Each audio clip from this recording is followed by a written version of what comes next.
donc pour commencer, simplement, parfois, nous avons l'impression, quand on regarde à notre vie, il est possible qu'on se demande, il est possible qu'il arrive, moi ça m'est arrivé, que l'on se demande pourquoi cette épreuve?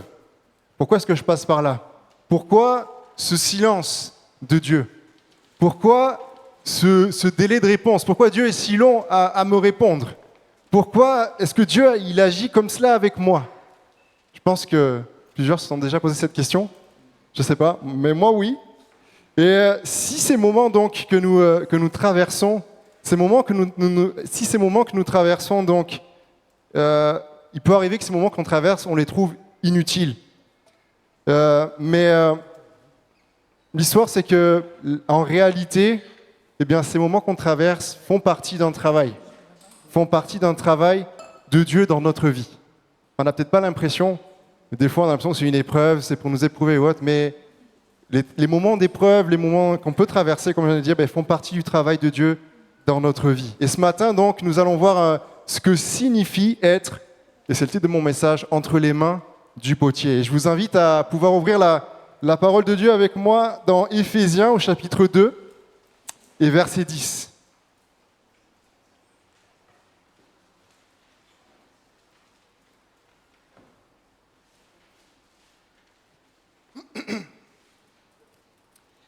Et il est écrit, car nous sommes son ouvrage, ayant été créés en Jésus pour de bonnes œuvres, que Dieu a préparées d'avance afin que nous les pratiquions. Amen. On va s'arrêter là. Donc, ce texte nous dit, on l'a lu, nous dit que nous sommes son ouvrage, c'est-à-dire nous sommes une œuvre, nous sommes une création dont Dieu est l'artisan. Dieu est l'artisan. Et ce qui veut dire que quand on donne notre vie à Dieu, quand on donne notre vie au Seigneur, quand on se convertit, quand on décide de lui donner notre vie, quand il devient notre sauveur, eh bien, nous devenons donc enfants de Dieu, c'est ça. Mais une fois qu'on est né de nouveau, il y a une chose qui se passe, c'est que notre vie devient en chantier. Notre vie entre en chantier et nous rentrons donc dans un processus de transformation pour la gloire de Dieu. C'est ce qui se passe. Et c'est là donc que Dieu commence à travailler nos vies, à travailler notre caractère, à travailler nos défauts, parce qu'on en a, on en a tous. on est loin d'être parfait. Mais comme un sculpteur, donc Dieu, vient sculpter un bloc de pierre, il doit le frapper, il doit tailler, il doit enlever donc tout ce qui est en trop. Eh bien, le prophète Ésaïe nous dit au chapitre 64, verset 8, il dit: nous sommes l'argile, et c'est toi qui nous as formés. Nous sommes tous l'ouvrage de tes mains. Dieu nous a formés, nous sommes l'argile, et nous sommes tous donc l'ouvrage des mains de Dieu.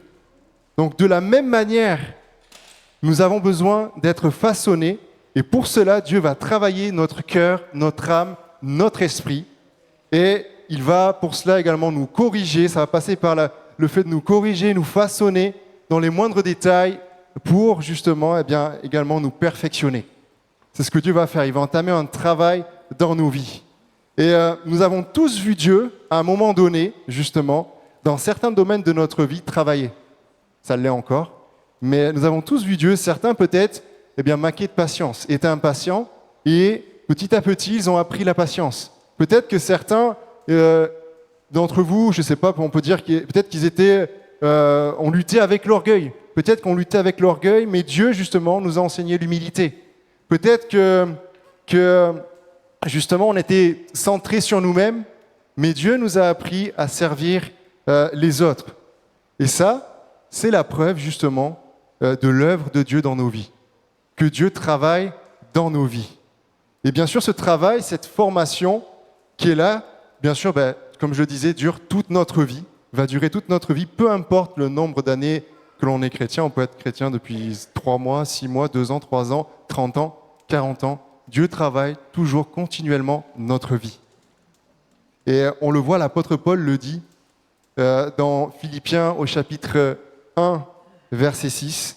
Celui qui a commencé en vous un si bon travail va le continuer jusqu'au bout, jusqu'au jour où le Christ, Jésus, viendra. Ça veut dire que ce travail-là est toute notre vie. Et on le voit justement, on a un exemple dans la Bible, c'est l'exemple de Jean, l'apôtre Jean. Jean, et c'était qui? C'était l'un des 12 disciples. Jean, justement, était disciple de Jésus, et en tant que disciple de Jésus, il avait vu les miracles de Jésus. Jean avait entendu également les enseignements de Jésus, il avait vécu aux côtés de Jésus pendant plusieurs années. Jean également a vu Jésus sur la croix, il a vu Jésus ressuscité. Une fois que Jésus était ressuscité, il l'a vu en chair et en os. Et également, lorsque il a vécu la Pentecôte, Jean a vécu la Pentecôte et il a participé à la naissance de l'Église. Donc, Jean avait déjà vu plein de choses. Humainement parlant, on pourrait penser qu'après avoir vécu toutes ces choses extraordinaires que Jean a pu vivre, eh bien Dieu, peut-être qu'il avait tout accompli déjà, tout fait dans sa vie. Et pourtant non. Parce qu'à un moment de l'histoire, Jean, plus tard, il va vieillir, donc il sera vieux, et à un moment donné, il va être déporté par les Romains sur l'île de Patmos. L'île de Patmos, là-dessus, c'est une prison. C'est un lieu justement où les Romains mettaient des personnes, c'était un lieu d'exil, écarté de toute civilisation, et Jean va se retrouver là. Jean va se retrouver là, et c'est là justement, dans cette prison, sur cette île, il va écrire l'Apocalypse, que Jésus va se révéler à lui encore et écrire l'Apocalypse. C'est là. Dieu n'en avait pas fini avec Jean. Tout cela pour dire quoi? Pour dire que Dieu n'en a jamais fini avec nous. Il n'en a jamais fini avec nous. Peu importe nos années de conversion, notre âge, si nous sommes encore là, ici-bas sur terre, c'est que Dieu a encore quelque chose à accomplir, quelque chose à faire dans nos vies, mais également au travers de nos vies. Également au travers de nos vies. Donc, que vous soyez jeune, que vous soyez plus âgé, Dieu a toujours quelque chose à faire avec vous. En vous, mais aussi au travers de vous. Au travers de vous. Et cela donc nous amène à une question qui est importante, c'est comment Dieu nous façonne. Comment Dieu s'y prend pour nous façonner. Je dirais, c'est un peu ce que je disais tout à l'heure, ce que Dieu appelle façonnage, ce qu'il appelle formation, c'est ce que nous on appelle, ce que tu appelles, ce que j'appelle épreuve. C'est ce que j'appelle épreuve. Et en général, on n'est pas trop content de ça. En général, c'est pas ce qu'on aime, l'épreuve. Peut-être que plusieurs personnes ce matin se disent « Dieu est silencieux ». Peut-être que d'autres personnes se disent « Je traverse des épreuves depuis trop longtemps ». Peut-être que d'autres personnes disent « J'ai l'impression de stagner ». Peut-être d'autres personnes se disent « Je ne suis pas utile pour Dieu ». Vous savez, dans l'atelier de l'artisan, il y a des moments où il y aura, quand l'artisan travaille, quand vous avez certainement dû voir ça, ou même le potier travaille, il y a du bruit. Il y a plein de bruit qui se fait, il y a du bruit, il travaille, il y a des coups de marteau qui sont donnés, tout cela, et ainsi de suite. Et à un moment donné, il arrive qu'il y ait du silence. C'est pas parce qu'il y a du silence que l'artisan a fini de travailler. C'est pas parce qu'il y a du silence que l'artisan, il est parti, il a abandonné son œuvre, il est allé se coucher, ou je sais pas, parce que non, c'est pas ça. C'est que l'artisan, dans les moments de silence où il a besoin de silence, de concentration, c'est pour aller travailler en profondeur, c'est pour aller travailler justement ce qu'il est en train de faire, son œuvre, avec précision, dans les moindres détails, dans les petits détails. Et des fois, quand tu as l'impression que Dieu est silencieux, c'est peut-être parce qu'il travaille, c'est parce qu'il travaille aussi dans les petits détails. Je ne dirais pas qu'il a besoin de concentration, parce qu'il est Dieu, il sait ce qu'il fait, mais il travaille dans les petits détails, il travaille dans le plus profond de ton cœur, dans ce que tu as besoin, c'est dans ce qu'il sait qu'il a besoin, qu'il soit transformé, changé dans ta vie. Et donc, peut-être que aussi, donc je disais, tu as l'impression de stagner, ou que ton épreuve, ou si ton épreuve justement, ou ton silence dure, ce n'est pas parce que Dieu t'a oublié, comme je le disais. Ce n'est pas parce qu'il t'a oublié, mais parce qu'il est encore en train de te préparer. Il est en train de te préparer. Et ce n'est pas parce qu'un vase est encore dans l'atelier qu'il est inutile. Dieu a dit dans Jérémie au chapitre 29, verset 11, « Je connais les projets que j'ai formés sur vous. Je connais les projets que j'ai formés sur vous. » Il connaît ce qu'il a formé sur vous. Ce qui veut dire que ne vous découragez pas.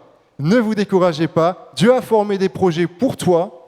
Il a formé des projets pour chacun d'entre vous, même si aujourd'hui, ce que tu vis te semble ne mener à rien, à pas grand-chose. Eh bien, Dieu a un but, a des projets pour toi. Il sait ce qu'il fait. Donc, fais-lui confiance. J'ai une petite illustration pour vous, pour essayer d'imaginer un petit peu cela. Imaginez donc une pierre qui est taillée par un sculpteur. Je prends l'exemple que je disais tout à l'heure, justement. Au départ, ce bloc de pierre, il ressemble à rien, on est d'accord. C'est un bloc qui arrive, brut, comme ça, et il ressemble à rien. Et le sculpteur, ce qu'il va faire, c'est qu'il va commencer à donner des coups de marteau, il va commencer à sculpter le bloc de pierre. Il va commencer à travailler pendant des jours, des semaines, des heures. Et au début, ça va ressembler, peut-être quand on va regarder cette œuvre, on aura l'impression que ça ressemble à rien, et c'est vrai. Mais au fur et à mesure que les coups vont être donnés, que le sculpteur va enlever tout ce qu'il y a à enlever, la sculpture va prendre forme, et on va voir ce qu'il a voulu justement faire comme œuvre. À force des coups, eh bien, la pierre va prendre forme et va ressembler à ce que l'artisan souhaite. Parce que lui, il sait ce qu'il veut faire avec cette pierre. Et donc, à force d'enlever cela, eh bien, la sculpture va ressembler à ce que l'artisan souhaite. Chaque coup va enlever donc un morceau de pierre qui va permettre à la forme, au fur et à mesure, de se dessiner peu à peu. Et petit à petit, du coup, comme je le disais, la sculpture, eh bien, va apparaître. Et on va commencer à comprendre ce que voulait justement faire l'artisan. Et on a l'exemple dans la Bible, cet exemple, je pensais à Joseph, justement. Avant ça, je dirais, les coups que le sculpteur va enlever, c'est un peu ce que Dieu va faire avec nous. Ce qu'il va faire, lui, pour amener à ce qu'on veut, à ce qu'il veut, eh bien, c'est tout ce qu'il y a, l'émondage. Vous savez, il y a des petits, on est loin d'être parfait, comme je disais tout à l'heure. Peut-être il y en a qui ont des problèmes avec l'orgueil, avec différentes choses. Eh bien, Dieu va venir justement sculpter, enlever tout cela au fur et à mesure, afin qu'on puisse ressembler, comme je le disais, à ce qu'il veut qu'on ressemble par la suite. Et on a l'exemple donc de Joseph. Nous, on peut voir ça comme une épreuve, mais la finalité est bonne. Et Joseph, justement, cet exemple, c'est que quand on regarde à Joseph aimait Jésus. Joseph aimait le Seigneur. Il était attaché au Seigneur. Mais ça n'a pas empêché de passer par les épreuves. Joseph, quand on regarde un peu sa vie, on ne va pas tout prendre, mais Joseph, à un moment donné, il va être vendu par ses frères. Ses frères étaient jaloux de lui, il va être vendu par ses frères. Il va être vendu et il va se retrouver esclave en Égypte. En Égypte, par la suite, il va se retrouver en prison, emprisonné, accusé à tort. Et dans la prison, à un moment donné, il va même être oublié. Il va interpréter des rêves, des songes que des personnes proches du Pharaon ont fait. Et il y en a un qui va se retrouver réhabilité auprès du Pharaon. Il va dire, je me rappelle, je parlerai de toi au Pharaon, mais il l'aura oublié. Il va l'oublier, je crois, pendant 3 ans, ou je ne sais plus, pendant un certain temps. Joseph a été oublié.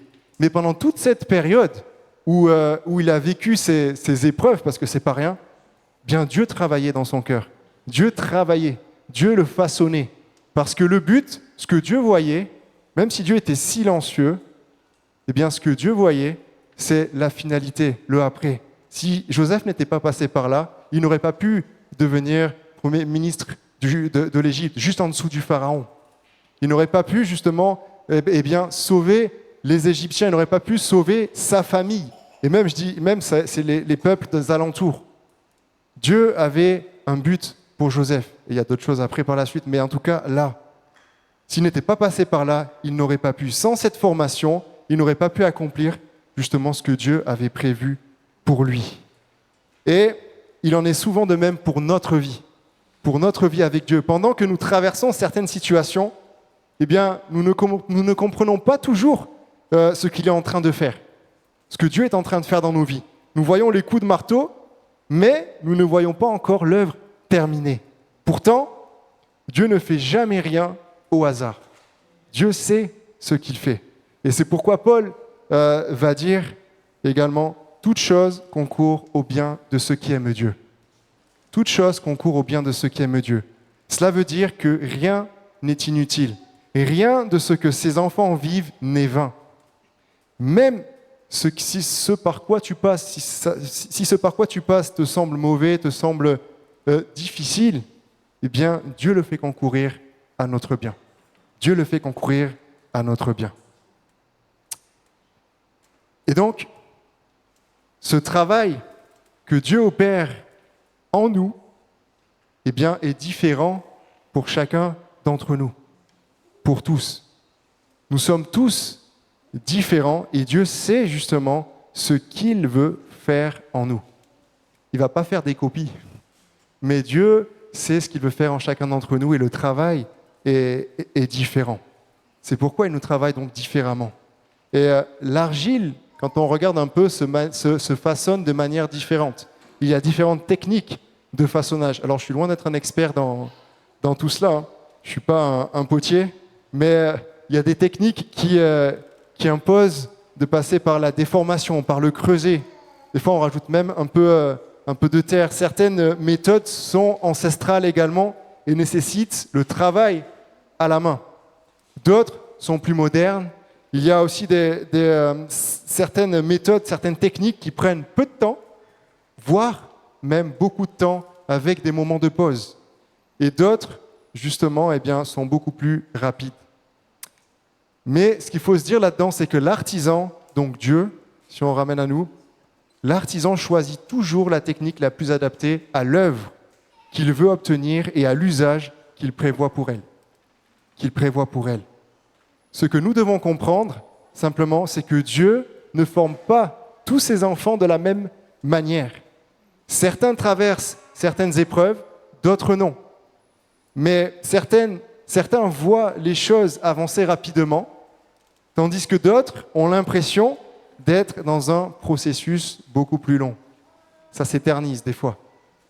Et ça peut arriver, comme je disais, qu'on ne comprenne pas. Mais cela signifie simplement... Cela signifie simplement qu'il poursuit un projet différent pour chacun. C'est là que nous devons faire donc attention à la comparaison. Il y a un danger à cela, c'est la comparaison. Et Pierre n'était pas loin justement de tomber dans ce piège. On va lire ensemble Jean chapitre 21 à partir du verset 20.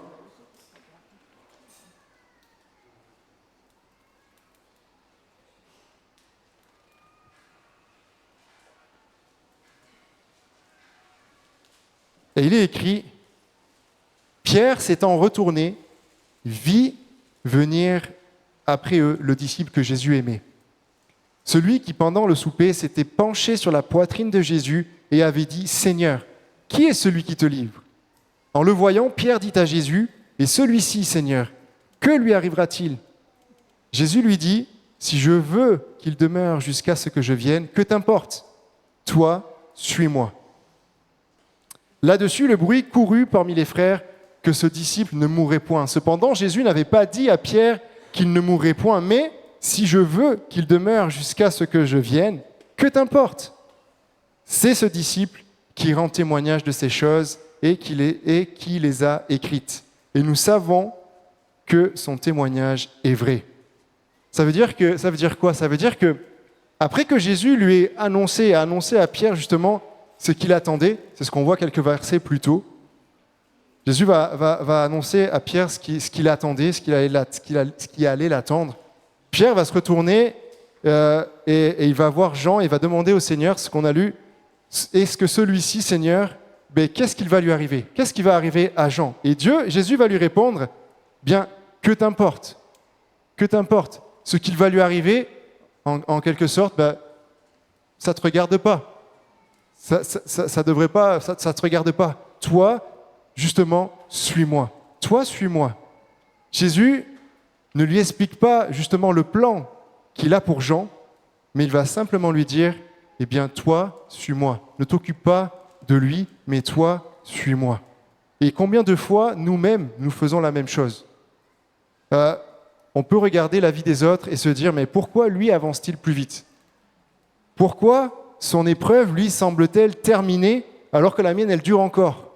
Pourquoi Dieu agit-il ainsi avec lui et autrement avec moi? On se dit, ça fait des années que je souffre, que dans telle ou telle situation, eh bien, j'ai l'impression que ça ne se terminera jamais, alors que telle ou telle personne, eh bien, est passée par une épreuve, mais aujourd'hui, ça en est terminé. On peut se poser ces questions, et d'autres également. Bien, ce qui est important là, c'est ne nous comparons pas. Ne nous comparons pas, ne nous comparons pas aux autres. Ils passent par une situation précise, vous passez par une situation précise, ne nous comparons pas, mais faisons confiance à Dieu. Faisons confiance au travail qu'il est en train de faire dans nos vies. Comme je disais tout à l'heure, l'épreuve, c'est ce qui permet à Dieu de nous former, de nous façonner. Et on est chacun formé, façonné différemment parce que on n'est pas amené à être des copies, comme je le disais, mais le Seigneur a en tête justement une chose bien précise. On a des choses à faire bien précises qu'il veut que l'on fasse. Et dans ce qu'il va nous amener à faire, eh bien peut-être que certains auront besoin peut-être plus de patience, peut-être que certains auront besoin d'humilité. Bon, il faut qu'on ait ça, tout cela.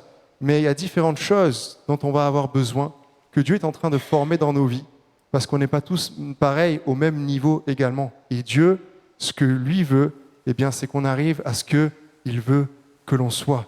Et pour cela, il nous travaille et de manière différente. Donc ne nous comparons pas aux autres. C'est un piège et c'est dangereux parce que ça peut empêcher justement Dieu d'agir dans nos vies comme il le veut. Ça peut faire obstacle à son action dans nos vies.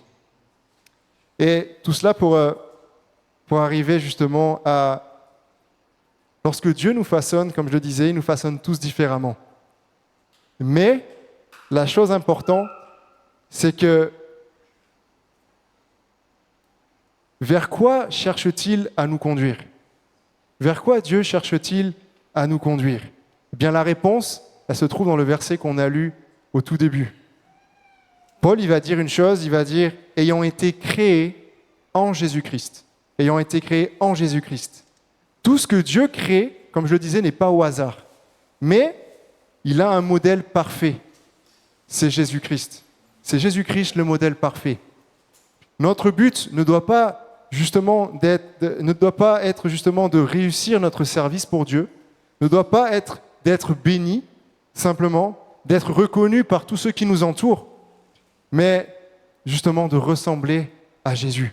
C'est notre but. Le potier ne fabrique pas tous les vases de la même façon, mais il poursuit toujours le même objectif. C'est que chacun reflète davantage Jésus-Christ. C'est le but précis.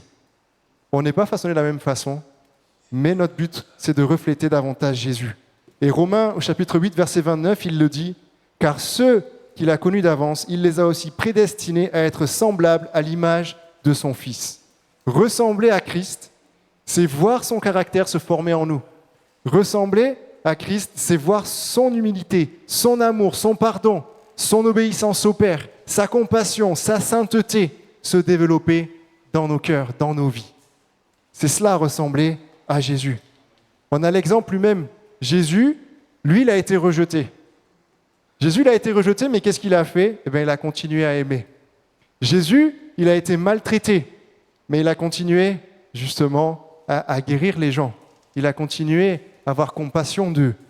Jésus, il a été humilié, mais il a continué à bénir les gens. Il a continué à les secourir, il a continué à les relever. Jésus, il a été condamné, mais ce qu'il a fait, eh bien, il a pardonné. Jésus, il a pardonné. Et c'est ce que nous sommes appelés à faire, à ressembler à Jésus. Christ, eh bien, devient le modèle selon lequel Dieu nous façonne.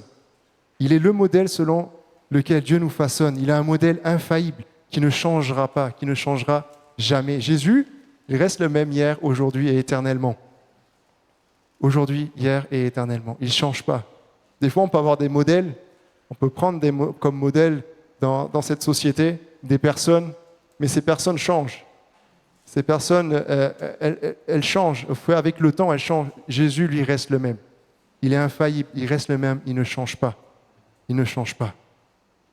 Et ce qui veut dire que pour nous, peut-être que la colère, quand Jésus est notre modèle, va laisser place à l'amour, la peur va laisser place à la paix, la tristesse va laisser place à la joie. Et ce qu'on peut se dire aussi, c'est que si rien ne change dans notre vie, ce qui peut des fois arriver, c'est peut-être parce que nous résistons à cela. L'argile peut résister au potier. L'argile peut être résistante. Si rien ne change dans nos vies, c'est peut-être parce qu'on résiste au potier. C'est parce qu'on lui résiste. Donc, ce qu'il faut, c'est que l'on soit malléable. C'est qu'on se laisse travailler. Qu'on se laisse, justement, travailler par les mains du divin potier, par les mains de Dieu, afin qu'il puisse travailler, qu'il n'y ait rien qui ne l'empêche, justement, d'arriver à l'œuvre qu'il veut, au chef-d'œuvre qu'il veut, justement, faire de nous. Donc, si tu veux voir ta vie transformée, ressembler de plus en plus à Jésus, si tu veux voir Dieu t'utiliser, sois malléable entre ses mains et ne lui résiste pas. Laisse Dieu faire dans ta vie. Laisse Dieu faire dans ta vie. Et ce façonnage encore donc a un but qui est de devenir un vase utile entre les mains du Maître, entre les mains de Dieu.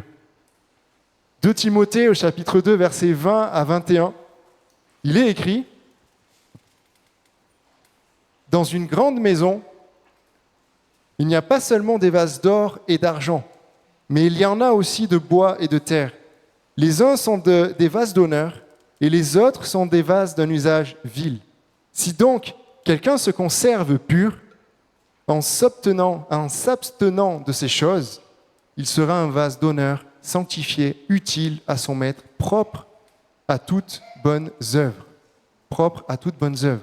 Le but du potier, encore une fois, n'est pas simplement de fabriquer de beaux vases, juste pour les regarder. Ce n'est pas le but de fabriquer de beaux vases, mais de les fabriquer pour qu'ils puissent être utiles.